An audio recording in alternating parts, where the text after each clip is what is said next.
सनातन धर्म का बहुत बड़ा कार्य यहाँ पे हो रहा है, जो ये महाकुंभ हो रहा है। तो इसमें शाही स्नान इसीलिए करते हैं जो सनातन धर्म के लोग, ताकि उनको जीते जी मोक्ष का प्राप्त होते।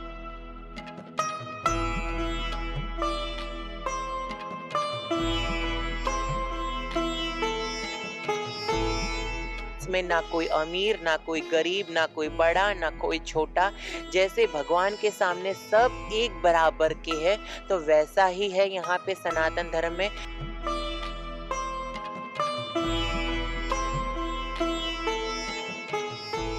तो महाकुंभ शुरू हो रहा है, उससे पहले संत महात्मा यहाँ पर पहुँच चुके हैं। भव्य माहौल बना हुआ है। तो हमारे साथ यहाँ डिवोटी मौजूद है, पार्वती और रमेश्वरी जी। कहाँ से आए हैं आप? हाँ, गुजरात से है, वडोदरा। अच्छा, कब आए थे? कितने दिन यहाँ पर रुकेंगे? अभी तो जब तक कुंभ यहाँ पर है तब तक हम यहाँ पर रुकने वाले हैं। जी। हुँ, तो शाही स्नान का क्या महत्व है, ये बता दीजिए। ये हमारी सहेली आपको बताएगी। शाही अखाड़े का क्या महत्व है? जी, ओम नमो नारायणा।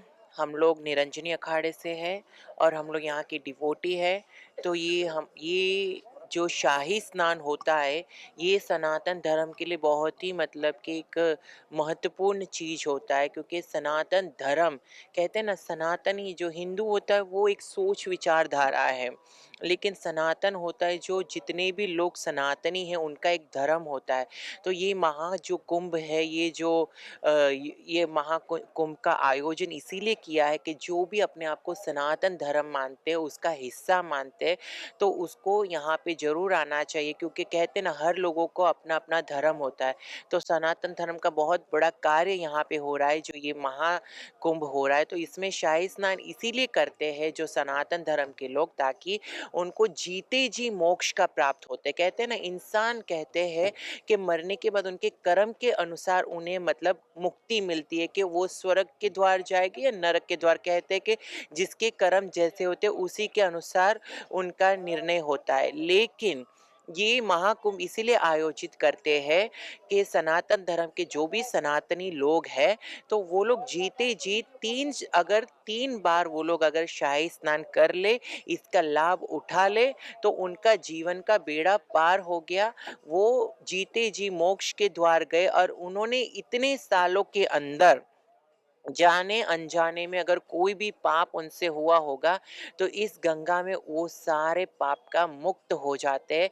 और कहते हैं ना, एक बच्चा जब जन्म होता है तो कैसे एकदम निर्मल होता है, एकदम पापहीन होता है, एकदम पवित्र होता है। तो यहाँ पे इस गंगा में ये शाही स्नान 3 बार करने से सनातन धर्म के जितने भी सनातनी लोग हैं, वो लोग पवित्र हो जाते हैं, मुक्त हो जाते हैं।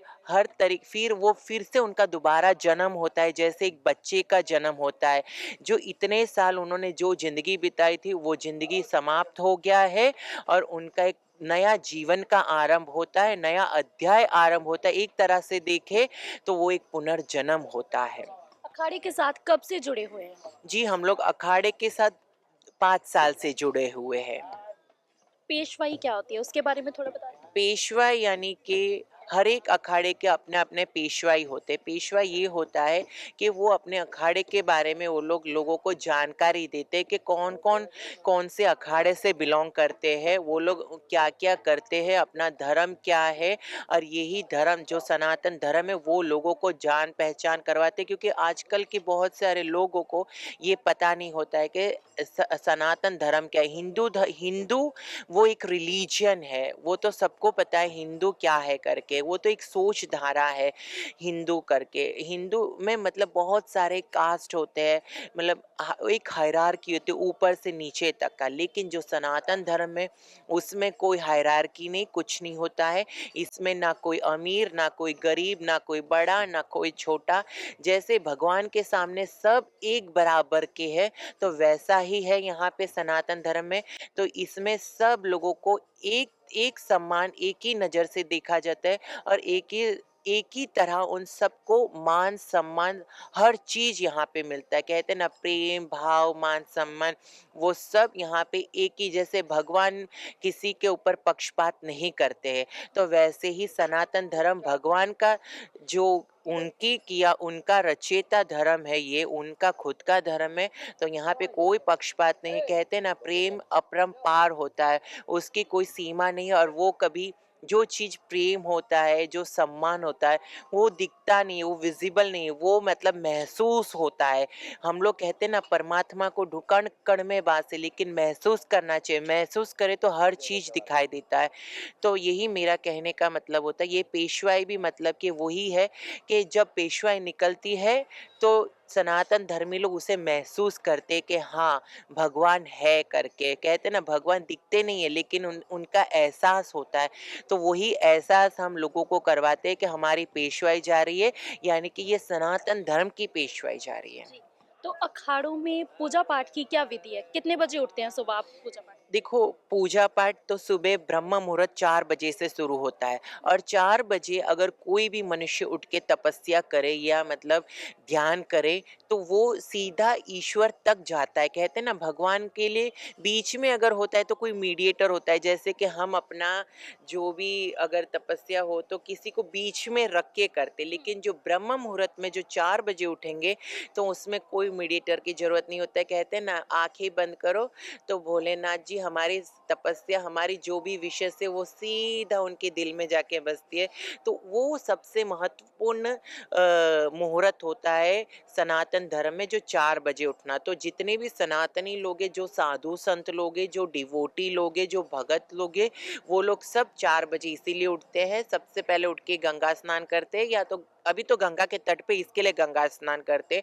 जो अपने आश्रम में रहते हो या घर पे रहते हो या मंदिर में रहते हैं, तो वहाँ पे वो लोग 4 बजे उठ के स्नान करके 4 बजे से भगवान की पूजा पाठ करना, यानी कि वो बहुत ही कहते हैं ना प्रभावशाली होता है, शक्तिशाली होता है। उसकी जो ऊर्जा होती है, तो वो 24 घंटे, यानी कि आज सुबह अगर 4 बजे करे तो दूसरे दिन के अगले दिन के सुबह 4 बजे तक वो रुकती है। तो उसको हम लोग पॉलिश करते रहते हैं, हमेशा उस ऊर्जा को अपने अंदर बनाए रखने के लिए। अगर रोज अगर हैबिट डाल दो कि हम सुबह 4 बजे उठ के भगवान की आराधना करेंगे, तो इससे हमारा जीवन धन्य होता है। भय भय हो गए। जी। करोड़ों लोग यहाँ पर आ रहे हैं नतमस्तक होने के लिए, उनके लिए क्या संदेश है? जी, नतमस्तक होने के लिए करोड़ों लोग आ रहे हैं, तो उनके लिए ये संदेश है कि ये उनके लिए बहुत ही अच्छा अवसर है। इस गंगा स्नान करने से, इस कुंभ के महाकुंभ है ये, महाकुंभ यानी इससे परे अब कुछ है ही नहीं। तो ये सबसे महाकुंभ है। इस कुंभ में हर एक लोगों पाप मुक्त हो जाते हैं। हर कहते हैं ना कि वो एक नया जन्म लेते हैं। तो उनको भगवान ने एक अवसर दिया है कि अपने भूलों को सुधारो और आगे बढ़ो और नेकी करो बस। कैमरामैन राजवीर के साथ मैं हरमनजीत कौर, दैनिक सवेरा टीवी, प्रयागराज।